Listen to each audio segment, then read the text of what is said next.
¿qué cualidades o qué características ha encontrado en el fútbol peruano o en el jugador peruano que pueda destacar? Bueno, históricamente el jugador peruano es un jugador de buen pie, de buena técnica, de buena calidad. Y esto ahora tengo certeza. Hay jugadores de muchísima calidad técnica acá que saben jugar el fútbol, que tienen algo para mí que es fundamental en el fútbol, que yo he aprendido con mi papá cuando era niño, que el primer fundamento que se aprende es controlar el balón, ¿sabe?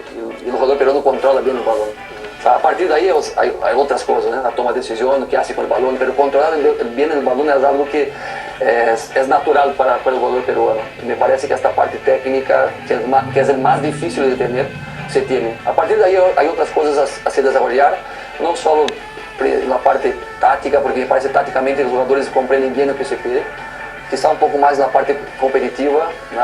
Que es algo que todos hablan hace tiempo, pero hay factores externos muchas veces que no permiten que esta parte competitiva quizá se desarrolle en el tiempo que se desea. Pero estamos ahí con un equipo joven, ¿no? Y con muchachos con hambre de ilusión de crecer, escuchando, ¿no? Intercambiando ideas, y me parece que las cosas están saliendo bien hasta este momento. Por supuesto, y además en un club sumamente importante, sí, serio como lo es. Con buena estructura principalmente, con buenas ideas, con gente seria que está trabajando ahí para nos dar la mejor condición y principalmente, como siempre repito, ¿no? Con la ilusión. Hay jugadores ahí que tienen ilusión de competir, quieren transcender, quieren algo más. Los jugadores mayores también tienen esta característica, porque no estoy en una zona de conforto, ¿no? Y yo estoy acá por esto. Salí de mi zona de conforto en mi país, ¿no? Para buscar algo más, para me desarrollar, para ser un entrenador y una persona mejor do que soy.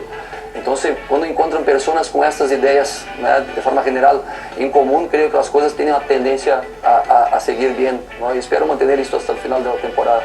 Dentro de la cancha, el partido pertenece a los jugadores, entonces tengo muy claro esto. Entonces, generar esta inconsciencia colectiva, ¿sabe? Dentro de una idea general, es mi misión como entrenador principalmente. Y después de 7 meses, creo que las cosas a los pocos comienzan, ¿sabe? A tomar un otro camino. Hay mucho que hacer todavía, hay mucho que hacer. Estamos lejos de ser un equipo, ¿no? Perfecto, hay muchos defectos, muchas cosas. El entrenador también se equivoca muchísimas veces, ¿no? Entonces, intento mirar el contexto siempre para plantear un partido. El contexto para mí es fundamental y por eso también algunos cambios de jugadores, de estrategia, partido a partido. Y me parece que eso también es un mensaje para todo el equipo, porque al final tú generas dentro de la plantilla la idea que todos son importantes, todos van a jugar en algún momento para una función o para otra, y genera realmente el sentido de grupo, porque ser grupo con 13, 14 jugadores es muy fácil, ¿no? Ahora ser grupo con 18, 19, 20, 21 es más difícil. Ahí está. Pero en una temporada completa creo que hay espacio para todos jugar dentro de un contexto específico, y desde que hagan por merecer este tipo de oportunidades. Colectivamente son pocos equipos que tienen una identidad clara ahí. Los entrenadores que conseguem superar los 7, 8 meses, esses já se vê algo, pero es raro, es difícil tener algo así ahí en Brasil hoy. Y acá yo veo que la gran parte de los equipos tienen una identidad, ¿sabe? Tienen la idiosincrasia de cada clube claro, né? Como son los grandes, cuál es la identidad de Cristal. Entonces ese tipo de cosas me generó la idea de venir acá. Yo tuve uma experiência que foi impactante em minha vida, que foi trabalhar em Paranaense, aí em Brasília, Atlético Paranaense, onde me criei durante 3 anos. Então, aí tive a oportunidade de viver o clube em sua máxima essência, sabe? Então, ter esta oportunidade de viver uma vez mais a essência de um clube, ter tempo para trabalhar, para desenvolver, por mais que eu saiba que temos que ter resultados, óbvio, sabe? Isso para mim foi o mais importante. Estou feliz, aprendendo diariamente. Por exemplo, aí outro fator externo, nunca me havia tocado jogar em altura. Bueno, yo he aprendido cómo plantear un partido en altura ahora. Es difícil, es totalmente diferente, ¿sabe? Jugar a 1 da tarde con 30 y picos grados ahí en Sullana es duro, es difícil, ¿sabe? Jugar competencias internacionales con un punto de vista de un otro país, ¿no? Porque yo vengo de un país donde los equipos que he dirigido en competencias internacionales tenían la obligación de ganar, tenían la obligación de no pasar por los octavos de Copa, es una vergüenza, ¿sabe? Y me siento con un sabor, por ejemplo, agridulce acá, de no ter pasado para los octavos de Copa con Cristal, porque al final es algo que tenemos que estar metidos ahí, ¿sabe? Me molesta ese tipo de cosas. Y bueno, creo que a partir de este momento, cuando empezamos a intercambiar ideas, intercambiar ese tipo de cosas, las dos partes crecen, ¿no? Ganar, ganar y ganar, ¿sabe? Continúo siendo así, ¿sabe? Competindo siempre para ganar. Ganando, y ahí ganar no hablo del partido, ganar el entrenamiento, ganhar o trabalho físico, ganhar o dia a dia dentro do ginásio aí, sabe? De estar aí ao limite do horário. 8 horas não são 8:1 e nem 7:59, sabe? Então sempre fui um tipo muito exigente nesse sentido e continuo sendo. Mas muitas vezes a forma de exigir isto, né? Uno como recebe muitas vezes, porque eu sou acostumado que algo não sou um tipo sensível para escuchar. Se me habla algo que não me gusta, não estou de acordo, me parece uma merda o que me digo, e está bem, ou estou de acordo, está certo, não vou cambiar. Então, para outras pessoas, não, quizá para outras pessoas se ofendem, sabe, não sabem manejar muitas vezes esse tipo de coisa. Então, entender também melhor como cada jogador, cada pessoa dentro de uma estrutura reaciona à mesma informação, creio que é uma grande ferramenta e cada treinador tem que ter cada vez mais desarrollada, não? Sabe? E parece algo tão básico, não? Pela relação humana, sabe, de gestionar. Mas eu cheguei acá com o hambre de poder melhorar como persona, como experiência, pero campeonar. Vim em busca de resultados, para probar também que sou um treinador com capacidade. Pues ahí la evolución del equipo fue impresionante. Sí, porque antes creo que estávamos aí em altos e bajos, não? Altos e bajos, algumas boas atuações, outras não. Em busca desta identidade e minha impaciência também, não? Porque sou um tipo muito impaciente, quero as coisas rápido, mesmo tendo a consciência da necessidade de um processo, de tempo, de repetição. Eu quero sacar rapidamente adelante, quero que as coisas caminhem rápido, sabe? Então, al final, é uma aprendizagem, é um momento de dar um passo ao costado, mirar o que tenho que fazer. Por isso que também, neste momento, pus meu cargo à disposição. As coisas podem ser, não estão caminhando bem porque não estou fazendo bem. Então, se sou eu o problema, salvo, não há problema. Não há mais o problema. Não? Mas aí entrou a diretiva também, parte dos jogadores também que se acercaram e disseram, não, profe, vamos nos acercar, vamos falar, vamos ver como podemos sair juntos disto y bueno, las cosas al final salieron bien. Algo más específico. ¿Cómo convenció a un equipo peruano, porque nunca lo había hecho un equipo peruano, de ir a presionar a Maracaná como salió Cristal a presionar a Fluminense el otro día? Es cierto que Fluminense es un equipo muy previsible y que Fernando Diniz es un técnico que incluso en un momento lo mandó a Ganso a que saque la pelota él de atrás con tal de no cambiar su fundamentalismo respecto a cómo jugar, y eso hacía, cuando un equipo es más previsible es más fácil planificar el partido. Pero de todas maneras ahí hubieron muchas cosas que terminaron llevando a algo que entra esta parte que tú dices de agridulce. O sea, es la primera vez en la historia que Cristal saca un punto en Brasil. Nunca, Cristal había jugado incluso la final de la Copa Libertadores con Cruzeiro, estuvo muy cerca de ganar la Copa, pero no, siempre perdió. Y esta vez, bueno, el empate tiene esa sensación de que se pudo ganar en algún momento el partido, pero finalmente está. Eso es algo que tomó muchos días, fue una clasificación muy larga, es algo que se fue pensando, hay una maduración sobre la idea desde el convencimiento y desde la capacidad de tú analizar, de decir, bueno, les voy a pedir algo que pueden hacer, porque también es cierto que después puedes pedir, se los pedías en febrero y podían tener toda la voluntad y el equipo de repente no estaba preparado para hacerlo, ¿no? Sí. Bueno, creo que es una suma de factores esto, mas principalmente la idea clara do que tenían que hacer en términos de marca aí. Porque a ideia primeira era sacar Fluminense de sua zona mais confortável. Então, hemos evaluado aí durante muito tempo que os equipos que estiveram mais cerca de ter sucesso contra a Fluminense aí foram os equipos que pressionaram eles arriba. Então, primeiro passando vídeos para nossos jogadores do momento atual de Fluminense, que era um momento distinto de quando nos tocou jogar com eles da primeira vez acá. Tá? Então, vinham já numa mala racha aí de alguns partidos, na sequência de derrotas, vitórias. E a partir daí também mostrar a nossos jogadores que estes equipos que conseguiram ganhar de Fluminense ou estiveram muito cerca de ganhar de Fluminense, hicieron de Fábio, o porteiro de Fluminense, figura. Então mostramos aí a quantidade de situações que se generaram contra Fluminense a partir desta pressão alta. Sabe? Então esse é o primeiro ponto de convencimento com nossos jogadores. Depois algo mais específico, porque como não tinha chaves aí, né? E Fluminense tem uma característica de meter muitos jogadores arriba na última linha e depois começa a barrar e rotar. Então, rotar esses jogadores aí em meio campo. Então, poder Castillo como um terceiro central, mas com a responsabilidade de fazer um acompanhamento ao carril central desse jogador que se mete e depois retrocede. Então, aí também tinha algo mais específico e tático. E depois, principalmente, a ideia era pôr jogadores com mais capacidade de velocidade contra os jogadores que em teoria são mais lentos de Fluminense, ou seja, Grimaldo contra Felipe Melo e Robert contra Nino. e aí ponendo Brenner para referenciar mais André na primeira salida, e aí com nossos dois laterais ou carrileiros aí um pouco mais cerca de Marcelo e também de Samuel Xavier. E as coisas saíram bem, porque ao final nós hemos hecho uma marcação quase que 1 contra 1 aí, arriba, e Fluminense custou um pouco a sair desta ideia que tem tão convencidos de ser, ou seja, de sair curto a qualquer custo. E a partir da segunda etapa, quando tentaram sair mais largo aí, já não tinha tanta força física e nós outros estávamos com um nível de confiança muito alto.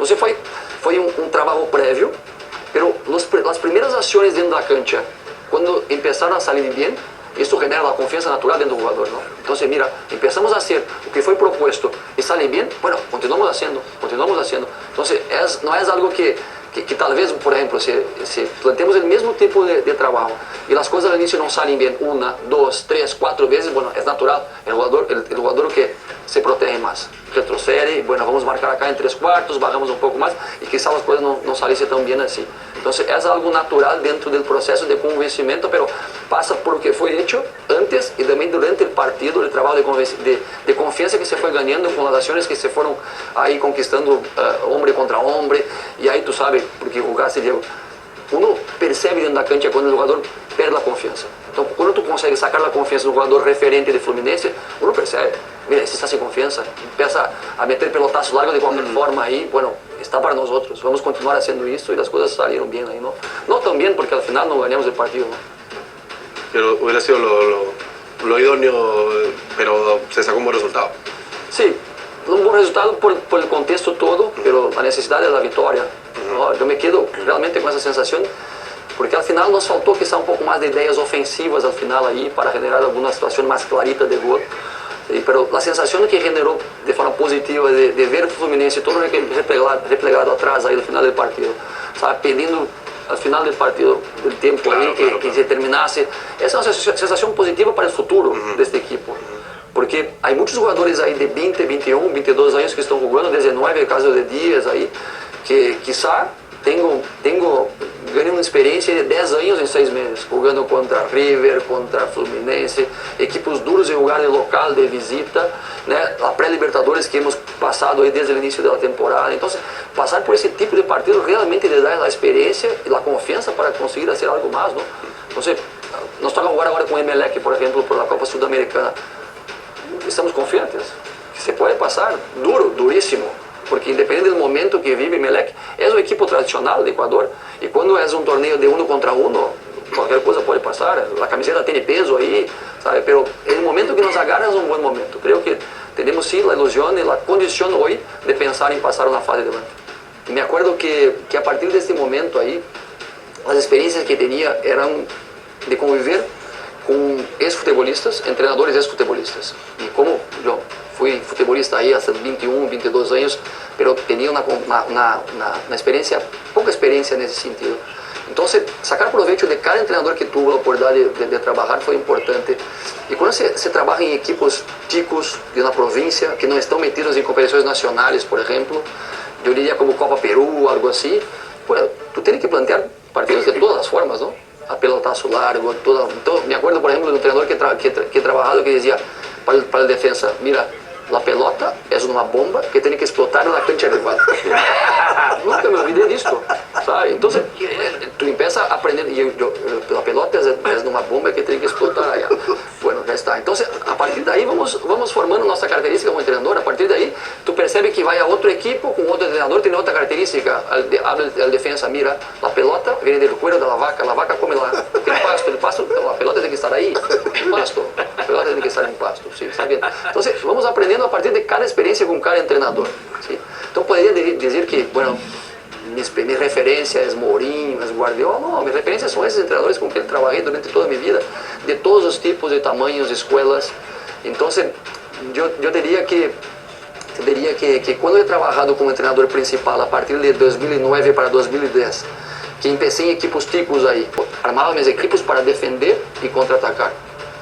Quando me tocou a saída do futebol profissional, de divisões menores aí, ir a formativa, o primeiro trabalho de formativa que tuve foi em Grêmio, na categoria sub-15 e sub-16. Imagínate, eu nunca me contrataria nesse período aí porque não conhecia nada. para estar metido com muchachos aí. Havia trabalhado solamente com jogadores profissionais. E aí empiezo a entender que o treinador tem que ensinar o futebol a esses muchachos. Tem que ensinar a proponer isso em grêmio. Então, a partir desse momento, eu sou o protagonista, tenho que começar a hacer que esse equipo proponga juego. Estou falando de 2013, 2012, 2013. Sabe? E depois continua nas formativas de juventude até 2015, cambio, salgo de Grêmio, vou a sub-20 de juventude. Então, com a ideia de proponer jogo, porque aí também já estava Guardiola com o tic-tac, com todo, sabe? E aí estamos aí recebendo informações de todas as partes. Então, uno leva tempo hasta generar uma característica específica, porque al final, al início queremos copiar. Eu não tenho nenhum parente que estuvo em meio ao futebol profissional, sabe? Então, normalmente eu sempre falo para meus amigos mais cercanos assim que eu sou um bug, um erro do sistema, né? Porque acabo saindo de uma família que não tem nada a ver com futebol, né? Me involucro no futebol desde muchacho, tentando ser futebolista primeiro, depois as coisas não saíram tão bem como imaginava como futebolista, mas fui estudar, buscar oportunidades, esta quizá ser um pouco renegona, um pouco que muitas pessoas me dizendo, me apontando que não, é difícil, é complicado. Então é complicado, então vou provar que se pode, sabe? Pero tenho as melhores lembranças desses pequenos ensinamentos que não estão nos livros, não? Como te havia mencionado antes do controle do balão. Mi papá me chama sempre e me habla sempre. O pior analista de futebol é mi papá, porque sempre me critica. Sempre me critica. Sí, tiene sus preferências, sus jugadores, mira todos os partidos, sabe? E me repete, bueno, tu sabes que eu compreendo de futebol. Isso não foi falar o contrário, não? Ao final, são as melhores, porque ao final sempre me deu o máximo apoio, sabe? Me acompanhou durante o processo aí, sofreu junto, sabe? Minha mamãe também, porque eu sempre repito que uno tem que ter um pouquinho de sorte também, sabe? Não basta ter conhecimento, ter, sabe, as coisas, estar bem preparado para as oportunidades, tem que ter um pouquinho de sorte, porque eu não passei nenhum tipo de necessidade quando era niño. Tuve uma família aí ordenada que me oportunizou ter um bom estudo, ter a condição de sair para trabalhar e sabendo que estas coisas não saíssem bem, poder regressar. Então, tuve um pouco de sorte todo o tempo para ter a tranquilidade de sair a trabalhar e a partir daí esforço e também resultados, né, que hoje me meteram nesta confusão que vivo diariamente. Dias atrás, incluso, renegava com o corpo técnico e dizia, antes de partir com o Fluminense, o que estamos fazendo, muchachos? Poderia estar aí em Santa Maria, em Brasília, trabalhando de lunes a viernes, tranquilamente. Quero me meter nessa confusão em meio a 60 mil pessoas. ¿Cuáles serían las dificultades o cuáles fueron los obstáculos? Justamente persistir, porque uno recebe muchísimos nós. No, perde muito mais do que ganha. Sabe? Eu comecei minha carreira como preparador físico durante 10 anos. Então, os equipos que me tocava trabalhar eram equipos que não tinham um calendário anual, eram equipos que tinham um calendário de 3 meses. Então, eu trabalhava durante 3, 4 meses e não sabia o que ia passar na sequência do ano. Sabe? Tinha que já procurar um outro trabalho, um outro equipo, ou tinha que ter resultados imediatos aí para poder ter oportunidades na sequência. Sabe? E a partir daí, depois de 10 anos trabalhando como preparador físico, assistente técnico, né? Bueno, retrocedi, ou seja, fui trabalhar como treinador, já trabalhava aí nas divisões de segunda e terceira divisão de Brasil como preparador físico e decidi começar minha carreira como treinador e retrocedi a trabalhar em equipes que não tinham divisões nacionais, sabe? Então aí eu começo uma vez mais provando, buscando espaço, sabe? Uno te mira e qual é a tua experiência? Não, fui preparador físico, bueno, aí um equipo não sai bem, vai um segundo equipo não sai bem. E aí começa a ter como uma marca, não tem sucesso. E aí uno persiste até que o momento ganha, não? Sabe? Normalmente o equipo joga bem quando está mentalmente metido dentro do partido. Não está condicionado ao ritmo do rival. Por exemplo, nos tocou jogar agora contra Comércio, sabe? E o primeiro que pediram aos jogadores foi, mira, nos tocou jogar contra Fluminense, um equipo onde normalmente te acelera, ou seja, te pressiona e faz com que tu tenha que jogar rápido. Agora nos toca jogar de local contra Gallardo, contra Comércio, um equipo que vai tentar nos quitar a velocidade. E é muito comum que um equipo não consiga manter esta velocidade, sabe? Este ritmo, porque se queda pendente do ritmo do rival. Então, bueno, sou o jogador, recebo a pelota, tenho espaço, tenho tempo, o que hago? Paro, miro elijo y secuencia. Y eso no es ritmo. ¿Sabe? Muchas veces sí, tiene que parar la pelota para fijar en un jugador, para generar un espacio, eso sí. Pero entonces no se quedar pendiente del rival, sino el rival te condiciona a hacer cosas que... Sí, pero a veces jugar muy rápido también te hace jugar apurado, ¿no? Porque los primeros 10 minutos de Cristal ayer fueron apurados, no fueron rápidos. De ahí hasta 10 minutos, tampoco duró tanto, pero estaban apurados, estaban jugando, queriendo correr más que jugar. ¿Sabe que la sensación que tenía ahí de la línea era que estábamos lentos? ¿Sabe? Que estábamos lentos. Quizá, ¿sabe? Por no ser un poco más, quizá, elegir mejor, ¿no? Como lado derecho, por ejemplo, había mucho espacio, 3 contra 2 todo el tiempo ahí, luego un par de veces retrasó la pelota, podría acelerar, cosas básicas así que estaba cerca y me generaba esta impaciencia. Entonces, hablaba del tema mental. Después, estar fresco físicamente para poder competir. ¿Sabe? Porque en secuencia de partidos muchas veces te saca este frescor y refleja directamente la parte técnica y la capacidad de elegir, no estar fresco físicamente. Después, técnicamente, estar con un buen pie para jugar.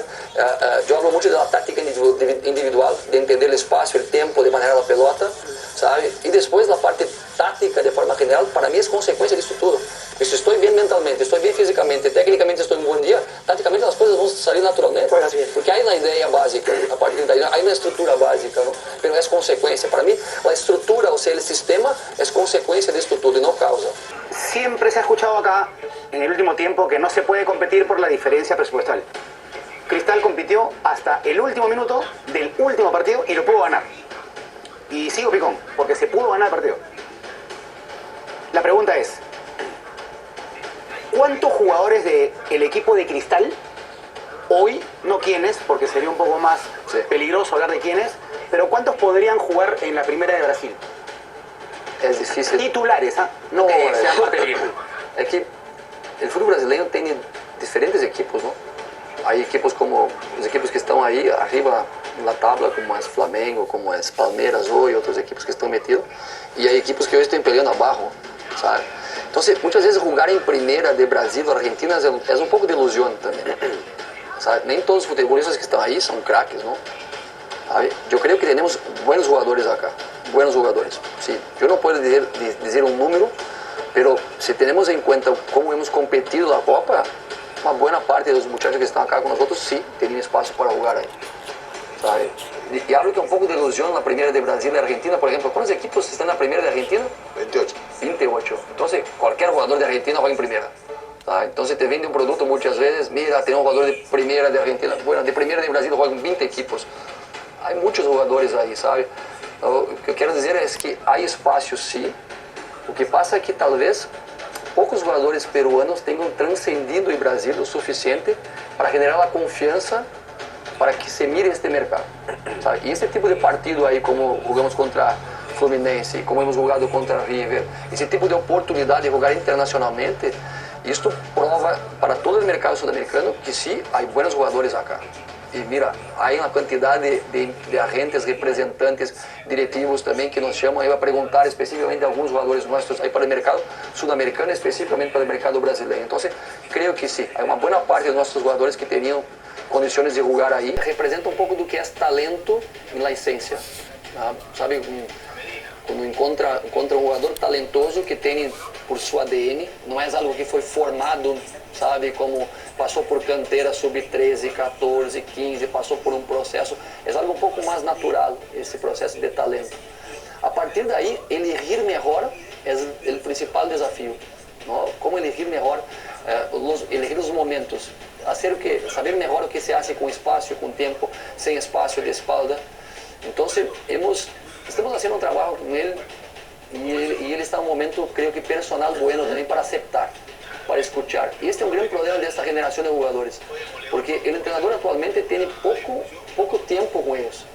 La gran parte del tiempo están conectados con las redes. Entonces, escucho mucho más ustedes do que el entrenador. Entonces, Guinaldo tiene que hacer esto. No sé por qué Guinaldo no juega por izquierda, no juega por derecha, ¿sabe? Y este muchacho empieza a pensar, ¿por qué no juega por izquierda? ¿Por qué no juega por derecha? Entonces, esta conexión que mucho tiempo atrás había con el entrenador, eso es más complicado hoy de tener, porque el jugador hoy tiene un personal training afuera, tiene un personal, un coach, tiene su representante, tiene su familia, tiene las redes sociales, tiene... Entonces hay mucha gente hoy alrededor del jugador que muchas veces impide que el entrenador tenga este acceso. Hoy tenemos un psicólogo de excelencia que es Franco, que trabaja con nosotros ahí. Tenemos un apoyo ahí y principalmente Cristal tiene un ambiente favorable para ese tipo de cosas. Tem referentes aí que conhecem toda a história de Cristal, no caso de Jorge, Loba, tipos que conhecem da idiosincrasia também do jogador peruano. Me ajudam muitíssimo também a identificar algumas coisas aí, principalmente para quando me acercar, quando não me acercar. Mas aí toda uma equipe de trabalho aí afuera que tem responsabilidade. E nós temos uma rotina muito clara. Por exemplo, todo o dia, todo el entrenamiento, antes del entrenamiento, una hora antes del entrenamiento, reunimos todo el cuerpo técnico y ahí hablamos de jugador por jugador. Tenemos una serie de datos ahí que salen en pantalla para nosotros, de parte psicológica, de sueño, de cómo han pasado, de dolor, de escalas ahí de percepción personales y también de datos físicos del día anterior. Y ahí hablamos de cada jugador. Y ahí también el jugador es un mensaje que nos manda muchas veces, porque pone su estado psicológico no está bueno. Opa, hay un señal de rojo ahí, alguna cosa tenemos que nos acercar. Y otra parte es tener la sensibilidad de percibir. Y esa sensibilidad solo se genera con el día a día, ¿no? Con la cercanía, con la convivencia, ver el muchacho llegando todo el día a la misma hora y ahí tú percebes cuando está bien y cuando no está mal. Sí, pero es una responsabilidad de todos, pero yo como entrenador tengo que, cuando posible, llegar, me acercar y llamar, pero tengo, aparte de este cuerpo técnico de expertos ahí, tengo mis asistentes técnicos, que es Evandro, que trabaja directamente conmigo, que es un ex-futbolista en Brasil y que tiene también este feeling, esta percepción así de entender los jugadores. Tiene un perfil totalmente distinto del mío, ¿sabe? Un tipo ya más calmado, tranquilo, ¿sabe? Pero hay un caso muy curioso que es el de Loyola, ¿no? Porque Loyola estaba fuera de todo después del partido con la U y terminó jugando en Maracaná 90 minutos. O sea, hay un cambio y fue más o menos rápido, ¿no? Pasó de no jugar a los 15 días jugar en Maracaná un partido. Sabe que uno tiene muchas veces que entender los tiempos, ¿sabe? Como yo he pedido en algún momento puse mi cargo a disposición, ¿sabe? Porque creía que era mi tiempo había se acabado ahí. Nilson estaba pasando por una secuencia de lesiones, pequeñas lesiones, que le impedía siempre de entrenar una semana completa. Siempre. Nunca entrenaba una semana completa. ¿Sabe? Sempre com algum dolor, alguma coisa. E isso estava reflexionando nos partidos. Ou seja, durante muitos partidos saía por campo. Muitos partidos saía por campo. Então chegou um ponto que eu disse, Nilson, mira, passa ao costado. Vamos recuperar 100%, física e mentalmente. Vamos reordenar todo este contexto. Vamos, uma vez mais, nos ubicar acá dentro, ver o que estamos fazendo, como podemos melhorar, como podemos sair juntos disto. Te queda acá, entrena e no momento certo, vamos evaluar quando regressar. Se regressar, se te parece bueno isso também. Né? E ele estuvo 100% aberto todo o tempo. Tá? Entendeu sua parte dentro desse processo, tuvo tempo, aquele equipo aí se reordenou com outros jogadores, isso me parece que foi importante também, porque ha jogado aí Léo Dias, ha jogado Lüttiger, Yoshi ha jogado aí como lateral esquerdo muitas vezes, e isso é um mensagem importante para que todos percebam que não há nada insubstituível dentro de uma equipe de futebol, nem treinadores, nem jogadores, sabe? E que ao final, dentro do momento certo, as coisas começaram a regressar à sua natureza. Nilson me pareceu que estava bem fisicamente já, hablamos, puso a jogar uma parte do partido em Suiana, depois do partido em Huacho aí, já estava prevendo como jogar o partido de Fluminense em Maracanã, com a linha de 3, só não tinha a certeza se ia jogar com Castillo ou na linha com Léo, com 3 centrais, e a partir daí já estava convicto que Nilson ia regressar e agora está totalmente reintegrado no processo de forma natural. A primeira foi um processo, primeiro, a definição de um perfil de central, não? Porque necessitávamos primeiro um central com boa capacidade aérea, alto, com porte e com capacidade de pelota aérea. Segundo, rápido, sabe? Então, os dois quesitos básicos.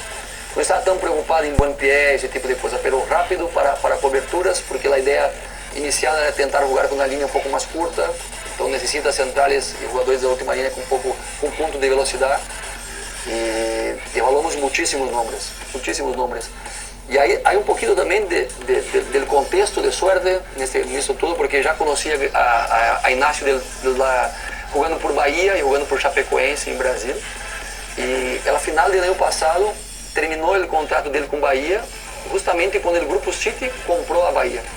Entonces él se quedó ahí en un espacio donde no sabía si renovar su contrato con Bahía y salía libre. Entonces ahí entramos, actuamos rápidamente, demostramos a él que Cristal podía ser una gran vitrina para el fútbol sudamericano.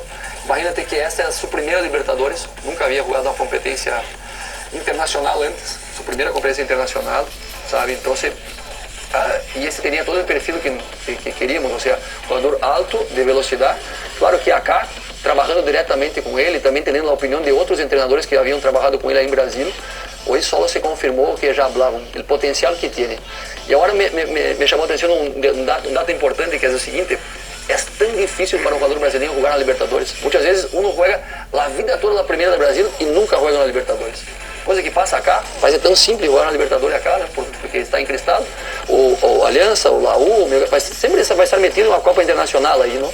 E isso é um tema que falava incluso para nossos muchachos. Vocês têm que valorar o que tem acá.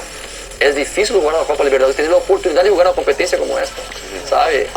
Ahora, dentro del esquema de Maracaná, tú dices, con Cantolao evalué jugar Lutier, Díaz, Ignacio.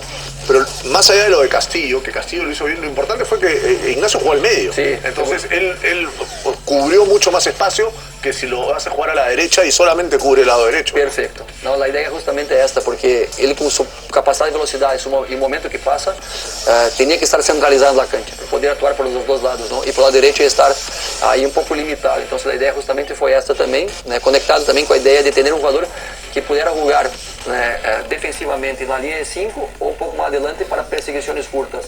Y la parte específica de Castillo es cuando bajamos la pelota para Renato, ele se metia como interno aí. E aí muitas vezes com linha de 3, em segunda fase, e um interno como meio campista quando a pelota estava em primeira fase. Mira, y si en diciembre Thiago Núñez sale campeón, Bueno, ¿será su conquista más importante en la carrera? ¿Será la más importante? Porque ha sido campeón en Brasil, ¿sí? no, primeiro o Thiago Nunes tem que jogar o próximo partido contra a Aliança. Não há como chegar allá se não passar por este momento agora.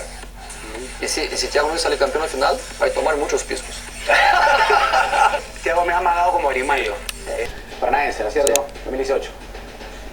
Copa Brasil. Copa Brasil 2019. Copa Brasil y no tal. me quita nada. Pero sería, no, está bien, pero sería el primer triunfo fuera de tu país. Sí. Por eso le da un valor distinto, porque muchos técnicos brasileños, y hablamos de esto hace un rato, se valorizan cuando ganan afuera. Sí. Por eso ponía en un lugar preferente, en este caso, Cristal.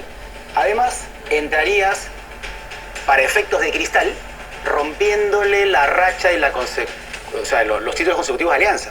Alianza hoy día lucha por el tri. La U quiere ser campeón después de una vida. Y Cristal quiere recuperar su título del año 2020. ¿Qué sientes, qué pálpito, cómo verías el hecho de ganar en tu cuadro de honor, ¿no? en tu sala, en tu lugar personal? No, realmente sería un honor. Sería algo muy, muy especial. Ahora, yo no tengo este costumbre de me sentir campeón. Yo tengo, y ahí cada uno se motiva a su forma, ¿no? Algo que me motiva es siempre creer que estoy en deuda. ¿Sabe? Para mí hoy tengo una deuda con mi equipo, con Cristal, estoy acá y tengo que pagar esa deuda. Y esto es partido a partido, día a día, entrenamiento a entrenamiento, ¿sabe? Estar metido con cosas que muchas veces no salen para los medios, o sea, la estructura interna, llegar en nuevos profesionales, tecnología, porque uno puede dejar legados de diversas formas. Aí a pergunta que te rebote, né? O que cambia en la vida de Cristal, Aliança y Laú salir campeón ese año? Esta es nuestra secuencia. Pregúntale al periodista. ¿Sabes? Es la inversa. Sí, ¿no? Efectivamente, en mi punto de vista, claro que es importante salir campeón, pero para la historia general no cambia. No cambia. Tenemos que dejar otro tipo de mensaje ahí para el futuro, para el entrenador que llegue después, para que encuentre un equipo, un club mejor do que yo he encontrado. Como el profe Mosquera estuvo ahí y tiene gran parcela de lo que está aconteciendo ahora.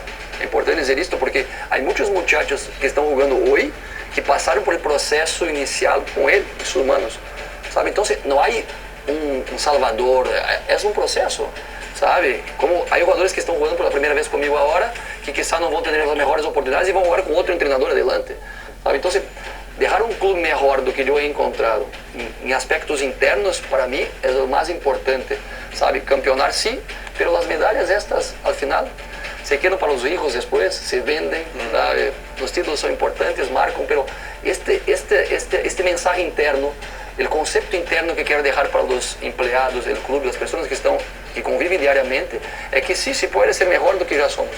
Y ahí, soy inmediatista, me gustaría salir campeón de Libertadores ahora, pero es un proceso que creo que se tiene que cumplir año a año.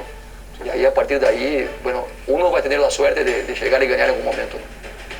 Gran respuesta, profe. Para Fluminense, en Huacho practicó el partido, y el partido con Alianza es un partido muy esperado por la hinchada. Además es un partido que genera mucha expectativa a priori.